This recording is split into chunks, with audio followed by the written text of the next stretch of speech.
You stand at the grocery store, staring at the total on the screen, running the mental math in your head. You pull out your card, swipe it, and hold your breath for a brief, agonizing moment, waiting to see if the purchase clears.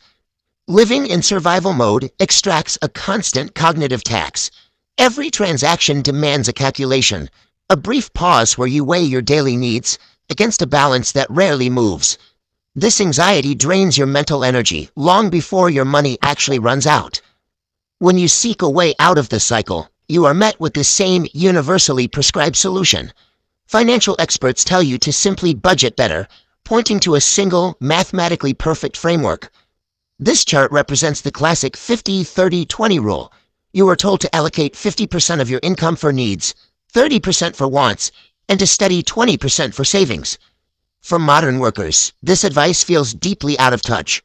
When you are barely covering rent, gas, and groceries, survival costs consume nearly 95% of the pie, leaving no room for mathematical ideals. Traditional budgeting relies entirely on a baseline assumption that no longer applies to millions of people: the existence of a predictable, flatline salary. As you can see in this graph, modern income behaves very differently.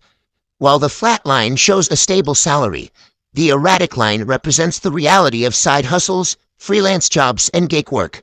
You might make $1,200 one week and almost nothing the next. When you try to force fluctuating, chaotic paychecks into rigid spreadsheet systems, the structure inevitably shatters.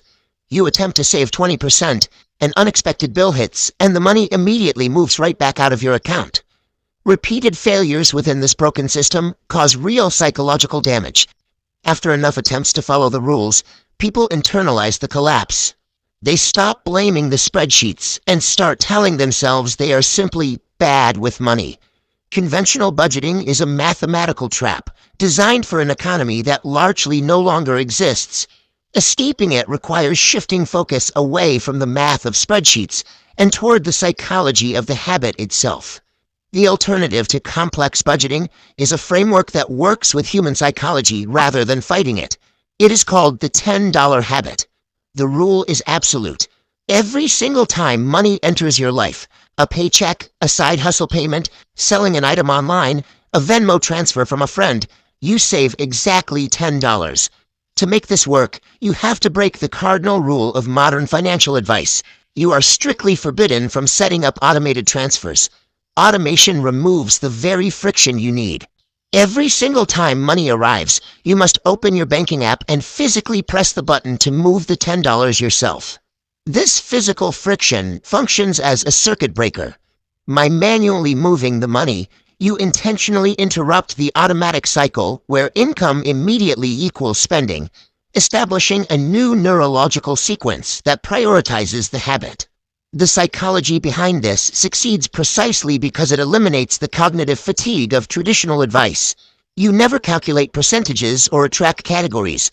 The rule is flat, uniform, and impossible to misunderstand. Income arrives, $10 moves. Notice how this progress bar fills. By opening a brand new zero-balance account specifically for this habit, you gamify the process. $10 becomes 20, 20 becomes 40. Every single manual deposit registers in your brain as a visible win. Because this money is sitting in an accessible savings account, rather than being locked in a long-term investment, it acts as a shock absorber. When an unexpected expense hits, you pull from the buffer instead of relying on high-interest debt. The relentless repetition of this action slowly rewires your self-image. Every time you transfer that $10, you chip away at the old narrative of being bad with money, replacing it with the identity of a disciplined saver. Once you truly believe you are someone who saves, your behavior naturally follows suit.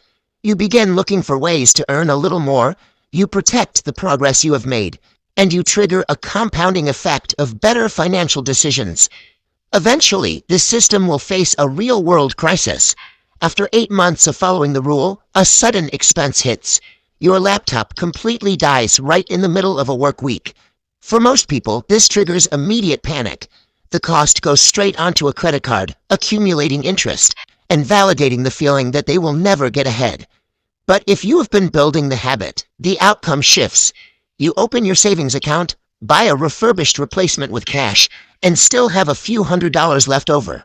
You take on no new debt, and you feel no panic. This system provides financial breathing room.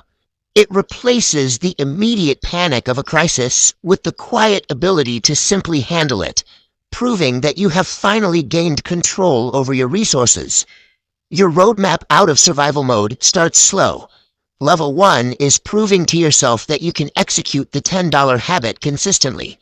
Level 2 is scaling that amount up, saving $20 or $30 only when the muscle memory is built and the larger amount feels comfortable.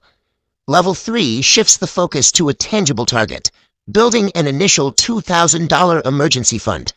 This specific amount is enough to neutralize the most common life-disrupting crises, like car repairs or unexpected medical bills.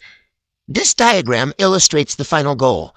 Once you secure that initial buffer, you climb to the final tier, expanding your safety net until it holds 3 full months of essential living expenses.